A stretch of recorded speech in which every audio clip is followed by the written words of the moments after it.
Bonjour à toutes et à tous. Dans cette vidéo, ce que je vous propose, c'est de faire un exercice récapitulatif pour voir toutes les règles que l'on a vues sur les fractions. Mais avant ça, il faut avoir quelques notions de priorité sur les opérations. Donc on a vu qu'on avait différentes opérations. On avait l'addition, la soustraction, la multiplication et la division. On verra qu'il y a plusieurs d'autres opérateurs par la suite, voilà. Mais bon, les principaux, ce sont ceux-là.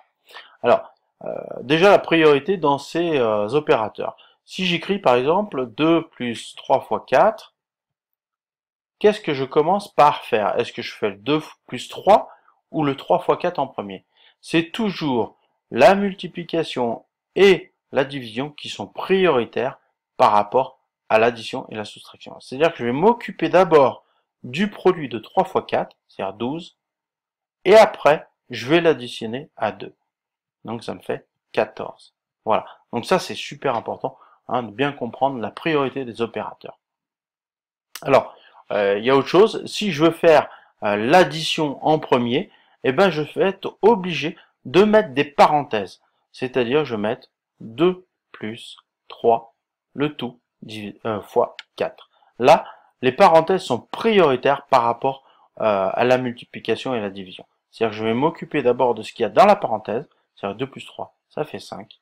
Et après, je multiplie par 4, et on s'aperçoit que ça fait 20, donc qui est totalement différent de 14. Donc c'est important de bien comprendre ces priorités. Donc d'abord la parenthèse, ensuite les multiplications, division, et enfin addition, soustraction. Alors, on va faire notre petit exercice, je dirais, de complémentaire, pour bien comprendre les différentes relations, enfin propriétés des fractions, pardon.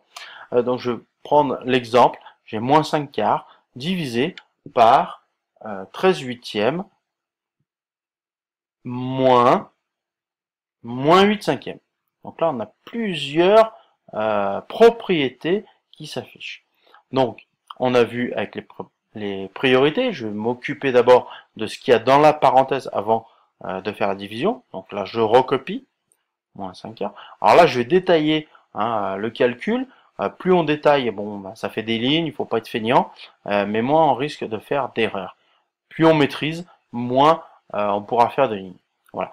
Donc là, je vais m'occuper de ce qu'il y a dans la parenthèse.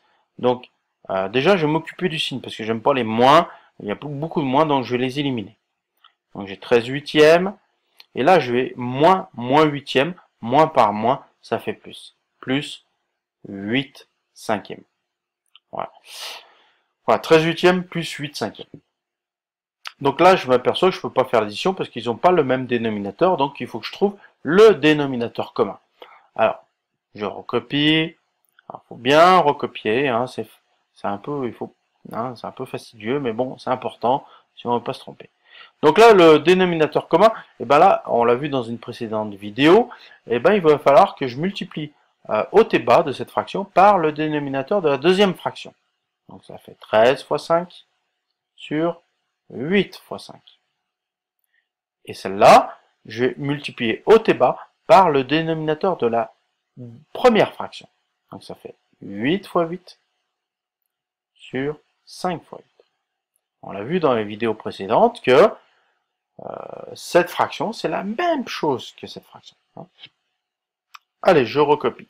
Moins 5 quarts divisé par...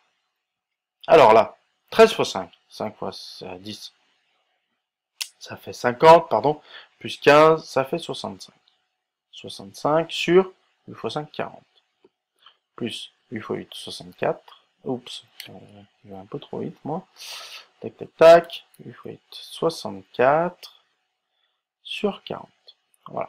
Donc maintenant, je m'aperçois qu'ils ont le même dénominateur, donc je peux faire l'addition. Donc je recopie, moins 5 quarts, divisé par... Donc là, j'ai enlevé les parenthèses, Hop, maintenant on n'a plus besoin puisque je vais avoir une seule fraction. Donc 65 plus 64, 60 plus 60 ça fait 120, 5 plus 4, 9, donc ça fait 129.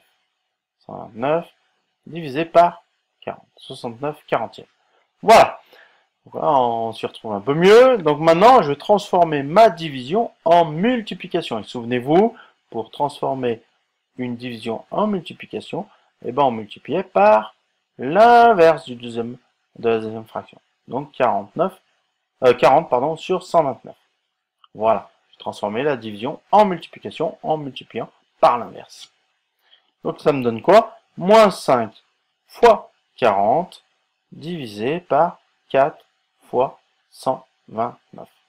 Alors là, je pourrais dire, bah tiens, c'est tout simple, hein, je multiplie 5 par 40 et 4 fois par 129, je trouve le résultat. Mais bon, je vais être un petit peu plus malin, je m'aperçois que là, j'ai un 40 et là, j'ai un 4. C'est des multiples. Donc, je peux réécrire, hein, 5, 40, bah, c'est 4 fois 10. Ok? Et bah là, j'ai 4 fois 129. Et je m'aperçois que j'ai au numérateur un 4 et au dénominateur un 4. Donc, je peux simplifier. Hein. Souvenez-vous des vidéos précédentes. Donc là, ça me fait moins 5 fois 10. Ça me fait moins 50 sur 129. Voilà le résultat final. Moins 50 sur 129. Donc, dans cette vidéo, on a vu plusieurs propriétés. Déjà, le moins par moins, ça faisait plus. Ensuite, pour additionner, bah, déjà, on s'occupait de ce qui était dans la parenthèse, hein, c'est les priorités. Ensuite, pour avoir le même dénominateur, bah, je multipliais haut et bas par le dénominateur de la deuxième fraction, et là, par le dénominateur de la première fraction. Et ensuite, une fois que j'avais les deux dénominateurs identiques, j'avais plus qu'à additionner les deux numérateurs. Je transforme la multiplication, la division en multipliant par l'inverse. Et une fois que j'ai fini ça, bah, j'ai plus qu'à multiplier numérateur et dénominateur. Donc là, bon, je me suis permis une petite astuce qui me permet de simplifier. Hein, ça évite les simplifications par la suite. D'essayer de trouver entre le numérateur et le dénominateur des éléments communs pour simplifier avant de faire les calculs. Voilà. Sinon, on peut faire par la suite. Voilà. Bah, si vous avez des questions par rapport à cette vidéo, n'hésitez pas. Sinon, bonne journée.